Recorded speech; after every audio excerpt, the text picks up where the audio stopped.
उनका वो आशीर्वाद हमको आज याद आता है जब मेरी जो पत्नी है वो सेंट्रल गवर्नमेंट एम्प्लॉई एम्स में कार्यरत है और उन्होंने मतलब 2015 में सर पीएससी फाइट किया था सर छत्तीसगढ़ से।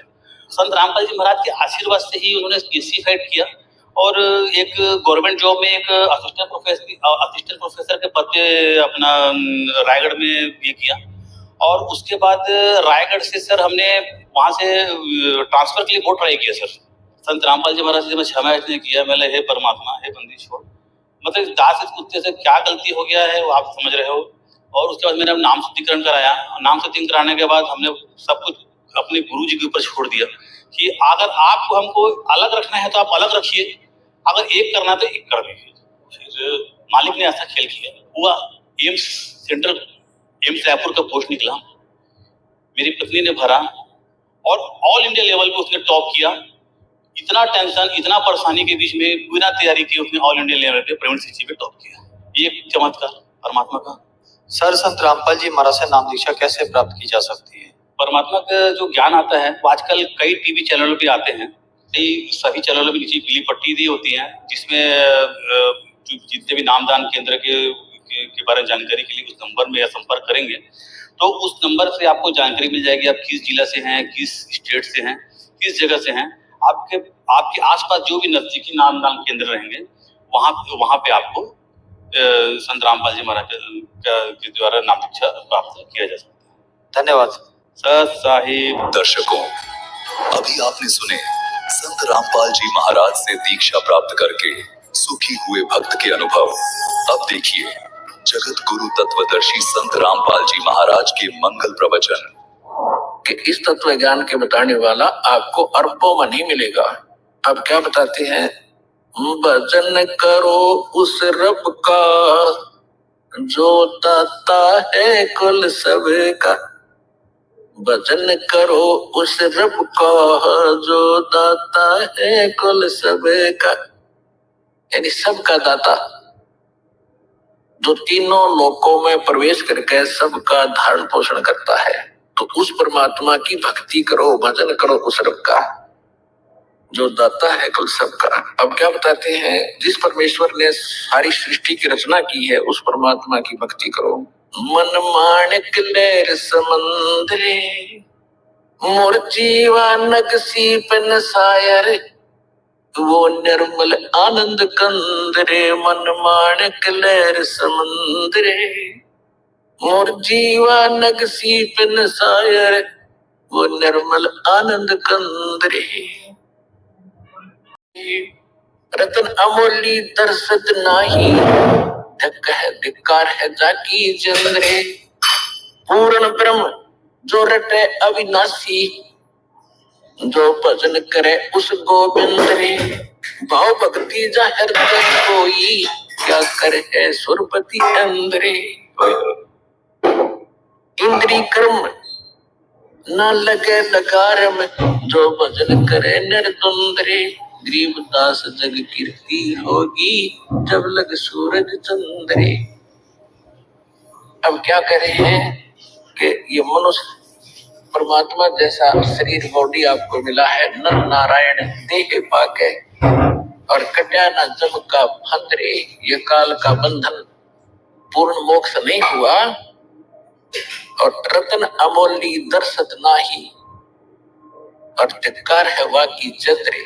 जिसने ये अनमोल रतन यानी सत साधना रूपी जो अब निर्णय करके आपको बता दिया है कि ये है वो भक्ति के यथार्थ मंत्र जिससे मोक्ष होगा, ये रतन है, ये अनमोल खजाना है आपका, ये लाल है। परमात्मा कहते चारों युग में मेरे संत पुकारे, और कोक कहा हम हेल रे। हीरे माणिक मोती बरसे, ये जग सुगता ढेल रे। कि हम चारों युगों में आए हैं। परमात्मा कबीर जी कहते हैं सतयुग में सत सुकृत कह टेरा, त्रेता नाम मुनींद्र मेरा। द्वापर में करुणा में कहाया, कलयुग नाम कबीर धराया। चारों युग में हम पुकारे, कोक कहा हम हेल रे। और वापस छूट जाएंगे वो टले टोने। फिर क्या बताते हैं? पूर्ण ब्रह्म जो रटे अविनाशी, जो भजन करे उस गोविंद रे। गोविंद गोविंद हमने कृष्ण ने बांध रखा था। गोविंद माने परमात्मा जो सबका दाता है। उस गोविंद का जो भजन करेगा, कहते पूर्ण ब्रह्म की भक्ति करे, तो कहते भाव भक्ति जाहिर तय होई, फिर क्या करे जो सुरपति अंदरे। इस सत भक्ति वाले भगत का अगर सच्ची श्रद्धा लगन से मालिक की भक्ति कर रहा है, उसके सामने इंद्र देवताओं का राजा सुरपति इंद्र भी भिखारी समझ लेना। इतना भक्ति धन युक्त आप हो जाओगे। पूर्ण ब्रह्म रहते अविनाशी जो भजन करे गोविंद रे, भाव भक्ति जाहिर तय होई, फिर क्या करे है सुरपति इंद्रे। इंद्री कर्म न लगे लगारम, जो भजन करे निर्द्वंद्व रे। गरीबदास जग कीर्ति होगी, जब लग सूरज चंद्रे।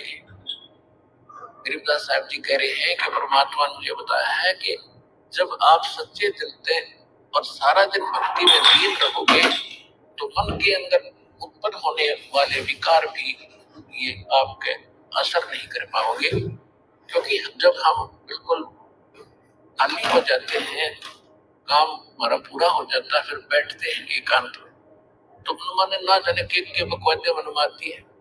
तो उस समय इस मालिक के नाम में भजन में शुरू कर दे, क्योंकि हमारा सिलेबस बहुत घना है।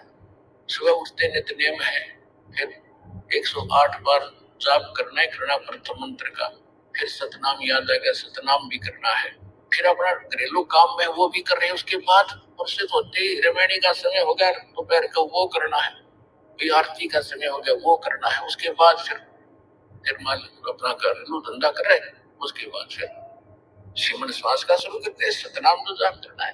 तो इस प्रकार कहते इंद्री कर्म ना लगे लगारम, जो भजन करे निर्द्वंद्व के लगातार। और गरीब दास जग कीर्ति होगी, जब लग सूरज चंद्रे। मीरा बाई जैसी बहनों को आज कितना सत्कार से याद किया जाता। उन्होंने लोक लाज छोड़ के परमात्मा से हृदय जोड़ के भक्ति करी।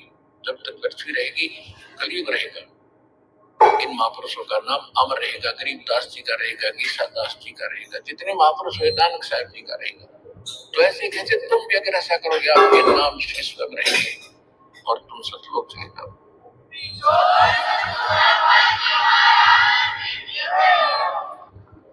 परम पिता परमात्मा पूर्ण ब्रह्म सर्व सृष्टि रचनहार कबीर देव कबीर साहब जी की असीमता से आप सभी पुण्यात्मा संग सुन रहे हैं। परमात्मा के इन यथार्थ वचनों को, इस सच्चे ज्ञान को जो भी जहां पर सुन रहा है, चाहे वो किसी डीवीडी के माध्यम से, किसी टीवी चैनल के माध्यम से,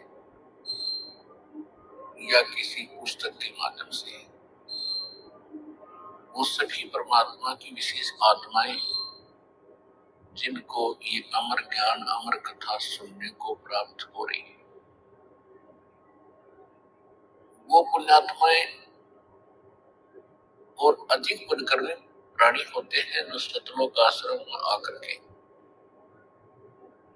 दीक्षा लेते हैं और संत दर्श का लाभ भी उठाते हैं। प्रथम सत्संग ज्ञान सुनने को जिनको प्राप्त हो रहा है, वो पुण्यात्माएं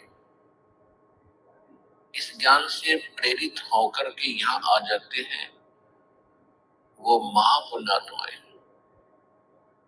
और यहाँ आकर के दीक्षा ले लेते हैं। वो परमात्मा की विशेष आत्माएं हैं, वो देव आत्माएं। और ये वो आत्माएं हैं जो प्रथम यहाँ पहले आएंगी, जो परमात्मा स्वयं आए थे कबीर परमेश्वर जी 600 वर्ष पहले, सन 1398 सहशरीर आए थे सतलोक से चलकर। काशी बनारस शहर के अंदर एक लहरतारा नामक तालाब के ऊपर विकसित कमल के फूल के ऊपर विराजमान हुए थे। वहां से नीरू निमा नाम के एक निसंतान जुलाहा दंपति उस शिशु रूपधारी बालक परमेश्वर को कमल के फूल से उठाकर घर ले गए थे। धीरे धीरे परमात्मा लीला करते हुए जो 5 वर्ष के हुए, उसी समय से जिस उद्देश्य को लेकर आए थे, तत्व ज्ञान प्रचार करने के लिए, यथार्थ ज्ञान देने के लिए, उसको सुनाना प्रारंभ कर दिया था। और उस छोटी सी आयु में ही बड़े बड़े विद्वान पंडितों को, मंडलेश्वरों को ज्ञान में पराजित कर दिया था। लेकिन इंसान जब मानव शरीर प्राप्त कर लेता है, ये प्राणी जब इसको इंसान की योनि प्राप्त होती है, शरीर प्राप्त होता है, तो ये इंसानियत भूल जाता है। अहंकार के अंदर इतना करड़ा हो जाता है